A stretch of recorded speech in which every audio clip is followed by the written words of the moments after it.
Pessoal, acho que o mundo inteiro conhece aquela frase, né? Diga-me com quem andas, que eu te direi quem és. Pois é. Ontem foi comemorado em Brasília o Dia das Forças Armadas, mas do Irã e não do Brasil.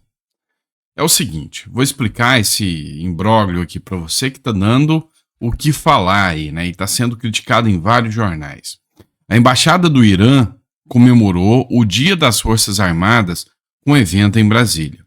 A celebração contou com a presença de autoridades do governo brasileiro. A Embaixada do Irã comemorou o Dia das Forças Armadas em evento realizado em Brasília, na noite dessa quarta-feira, dia 17. A celebração, que ocorreu no Clube da Aeronáutica, contou com a presença de autoridades do governo do presidente Luiz Inácio Lula da Silva. A solenidade teve início com o discurso do militar iraniano Coronel Mahi Mogdadhan. Em sua fala, ele disse que o exército do seu país sempre mostrou dedicação à defesa iraniana. O evento em Brasília foi mencionada a cooperação entre os exércitos do Brasil e do Irã. Mogdadhan destacou a cooperação militar entre o Brasil e o Irã e ele disse que essa amizade tem uma longa história. Além disso, o iraniano disse que ambos os países sempre estiveram satisfeitos com essa cooperação. Pois é, quem não gostou nada disso foi a Carla Zambelli. Por quê? O Irã é um país ditador, é um país que realmente há graves violações dos direitos humanos. O Irã é um país que pessoas homossexuais são mortas, lá elas não são aceitas. Acabou de fazer um ataque agora a Israel, né? E a sinalização do governo brasileiro participando de evento em comemoração ao Dia do Exército do Irã nessa data, sabe, soa como uma provocação a Israel. A Carla Zambelli publicou a matéria, né? Gravíssimo, a Embaixada do Irã comemora com a autoridade brasileira. E a Carla Zambelli escreveu, olha, o Brasil está tomando o lado errado. Diga-me com quem andas e eu te direi quem és. Com direito até a bolo, pelo amor de Deus. O Irã é apontado como patrocinador de diversas células terroristas no Oriente Médio e que já promoveram diversos atentados em diversos países, inclusive na Argentina, onde mais recentemente a justiça do país reconheceu a responsabilidade da República Islâmica Iraniana nos acontecimentos que vitimaram centenas de pessoas inocentes nos anos 90.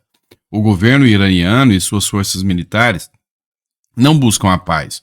Muito pelo contrário, buscam a dominação do Oriente Médio, e isso passa pela destruição do Estado de Israel, a única democracia da região.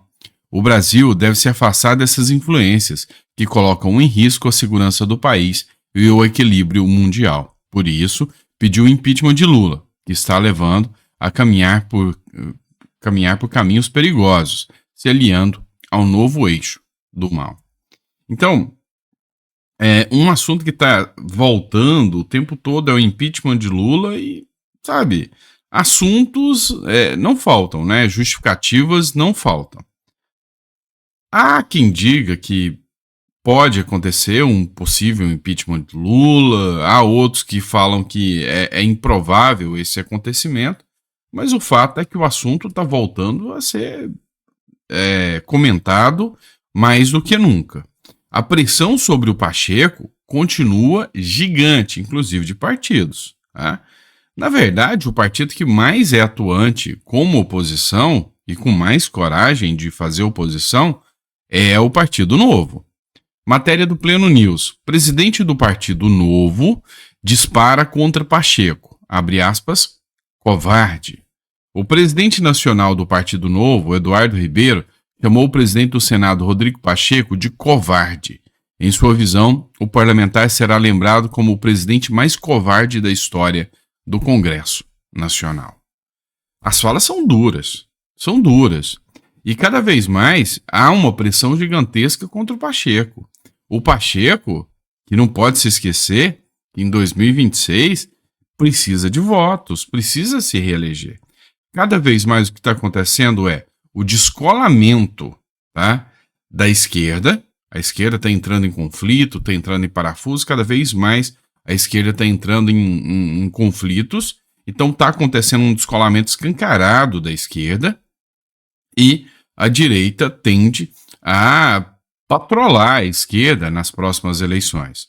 Tanto é que o ministro Alexandre de Moraes, ontem, num discurso do TSE, demonstrou uma preocupação gigante em vir agora um novo Congresso com um pensamento mais conservador. Ele deu um discurso ali onde ele fez vários ataques aos deputados que estão fazendo oposição, dizendo que os deputados, em vez de se aliar do lado da democracia, do lado das instituições, que é o lado do STF, do Lula, preferiram se aliar com magnatas, né? Não usou bem essa palavra, me fugiu a palavra, mercantilistas, lembrei. Com mercantilistas das redes sociais que só visam o lucro para atentar contra a democracia. Assim, aquele discurso clichê que a gente já está acostumado a ouvir. Mas mostrou que o Alexandre de Moraes não vai se abalar e que não está com medo de enfrentar o Elon Musk e que aqui dentro quem manda é ele. Uma matéria do CNN Brasil citou aqui a atuação de Moraes após a divulgação dos pedidos feitos por Moraes ao Twitter, divulgado pelo Congresso norte-americano. CNN Brasil. O TSE ordenou a remoção de post do UOL com matéria que falava sobre Moraes. O juiz que deu a ordem voltou atrás 5 dias depois. A decisão aconteceu em novembro de 2022. O Tribunal Superior Eleitoral ordenou a exclusão de uma notícia veiculada pelo jornal Folha de São Paulo e compartilhada nas redes sociais pelo site Universo Online, que é o UOL, né? A ordem consta do documento divulgado na quarta-feira por um comitê da Câmara dos Estados Unidos a respeito das decisões sigilosas do TSE e do Supremo Tribunal Federal. A postagem excluída era referente a um texto do jornal sobre o vazamento de dados do ministro Alexandre de Moraes em grupos bolsonaristas em novembro de 2022. O site compartilhou a matéria em sua conta do X. Olha, a decisão foi tomada e a publicação do UOL era essa aqui, ó. Dados de Alexandre de Moraes são vazados em grupos bolsonaristas. Era essa matéria aqui, ó. Suspeita de hackeamento de informação, só que não tinha nada de informação do Alexandre de Moraes, não vazou nenhuma informação. E mesmo assim, não foi dado nenhuma satisfação e a matéria foi retirada do ar. O UOL chegou a afirmar que não foi nem notificado que deveria pagar o post por desinformação. Nem notificado ele foi. O que dava a entender é que constava o nome do ministro do Supremo, tinha que ser retirado. O setor jurídico do portal de notícias UOL afirmou que não recebeu notificações sobre a ordem de exclusão de uma postagem publicada no Twitter, antigo X. A decisão da exclusão do conteúdo partiu de um juiz auxiliar de Alexandre de Moraes, ministro do Supremo Tribunal Federal e presidente do Tribunal Superior Eleitoral. Marco Antônio Martins, auxiliar da presidente do TSE, mandou o Twitter, ou X, apagar a publicação do UOL por desinformação. O UOL sequer foi notificado, nem sabe por que tinha sido excluída a publicação do UOL. Isso mostra que não alcançou só os sites conservadores, como eles dizem, né? Alcançou todo mundo. Outra matéria do Gazeta Brasil. Alexandre de Moraes mandou bloquear o perfil 27 vezes sem dizer qual crime foi cometido. Então, assim, como que você manda tirar do ar, bloquear perfil sem dizer, olha, o crime foi este, tá? O ministro do Supremo Tribunal Federal, Alexandre de Moraes, usou ao menos 27 vezes a Assessoria Especial de Enfrentamento à Desinformação para pautar decisões que determinaram a remoção de perfis e conteúdos considerados desinformativos, sem indicar quais crimes foram cometidos por ele. O que acontece? Todo o conteúdo que era considerado, olha, eu não quero esse tipo de conteúdo, manda tirar do ar. Mas qual o crime? Fake news? Não existe o crime de fake news no Brasil. Isso tem que deixar muito claro. Não existe o crime de fake news. Embora existam sanções previstas na legislação. Se da sua fake news resultou em injúria, em difamação, em dano, em ameaça, tudo isso tem como você responsabilizar as pessoas e tem a previsão legal. Agora, você não tem a sanção de remoção das redes sociais. Isso não existe. Isso é insano. A Júlia Zanata comentou essa matéria, republicada aqui na matéria da revista Oeste. Equipe de Moraes mandou bloquear perfil 30 vezes sem relatar qual crime teria sido cometido. Ministro do Supremo Tribunal Federal usa órgão ligado ao Tribunal Superior Eleitoral para justificar suspensão e bloqueio de contas nas redes sociais. Órgão esse criado pelo próprio Alexandre de Moraes. A Júlia Zanata, que fez essa publicação, ela comentou, ele está te observando. As narrativas para sustentar a democracia brasileira descem a níveis cada vez mais absurdos. Agora, a culpa pela censura está sendo colocada na Assessoria Especial de Enfrentamento à Desinformação, citada 30 vezes pelo próprio Alexandre de Moraes. O problema é que o tal órgão é ligado ao Tribunal Superior Eleitoral, que é presidido por Moraes, ou seja, não faz o mínimo sentido utilizar um ente externo para tentar subverter a origem delas. Marcel Van Hatten, Gustavo Gaia, Carla Zambelli e Monark foram alguns exemplos alvejados. Como revelado ao Congresso americano, desperta uma grande preocupação a ausência de especificação do crime, na prática, um mapeamento de adversários e punições com base em justificativas como, abre aspas, o usuário publicou conteúdos irregulares, fecha aspas, sem qualquer fundamento, sem qualquer fundamentação adequada. Seguiremos lutando pela restauração da nossa democracia e por nossa amada liberdade. É o que precisa ser feito, disse aqui a Júlia Zanata. E assim, a preocupação é grande. O Alexandre de Moraes, ele comprou a briga, né? Ele demonstrou que não vai deixar se abalar tão fácil assim. Matéria do jornal Razão.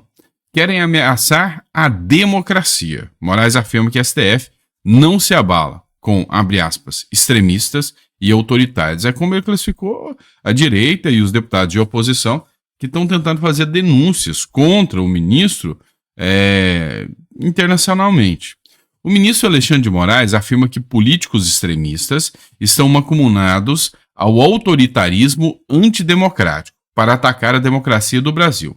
Em crítica direta a Elon Musk, o juiz da Suprema Corte classificou algumas redes sociais como irresponsáveis, mercantilistas. Moraes também disse que o TSE e o STF não se abalam e estão acostumados a combater extremistas antidemocráticos. Ou seja, comprou a briga e disse que não vai se abalar e que disse que vai tá disposto a ir até as últimas consequências enfrentando o Elon Musk. Mas todo esse assunto de censura chegou também na OAB. O Jeffrey Checchini, Dr. Jeffrey Checchini, ele fez um comentário aqui, que vale a pena a gente refletir sobre ele. Gente, uma denúncia grave. Para quem está acompanhando, o Congresso americano compartilhou com o Brasil documentos da justiça brasileira determinando o bloqueio de contas do X, contas do antigo Twitter de brasileiros. Consta dessa documentação, inclusive, a determinação do bloqueio de contas de advogados, ditos como conservadores. E o advogado Paulo Faria denunciou hoje que nessa documentação consta um pedido da OAB ao STF para a inclusão de advogados conservadores nos inquéritos das fake news e consequente bloqueio das contas das redes sociais desses advogados que constam dessa relação, que ainda não vazou. Se isso for verdade, é muito, mas muito grave. Em 94 anos de OAB, isso nunca existiu. Então vejam para onde está caminhando a nossa sociedade, para onde está caminhando a justiça, para onde está caminhando a nossa democracia. Nós, advogados, precisamos nos unir. Somos, segundo a Constituição Federal, essenciais à justiça. Calar um advogado é calar a democracia. Calar a advocacia é o fim do Estado democrático de direito. Não podemos mais fingir que está tudo normal. Não podemos mais fingir que está tudo bem. Não está tudo bem. É grave o que estamos vivendo. Estamos caminhando a passos largos a uma ditadura. É dever dos advogados se unirem e lutarem contra arbitrariedades, ilegalidades e censuras. Eu sou Jeffrey Cicchini, deixo aqui um grande e forte abraço a todos e meus aplausos e todo o apoio ao Dr. Paulo Faria, que teve coragem de divulgar tudo isso. Pois bem, eis que nós, advogados, estamos com o sinal vermelho ligado, preocupados, literalmente, com o caminho da nossa democracia. Abraço, pessoal, fica com Deus e até o próximo editorial.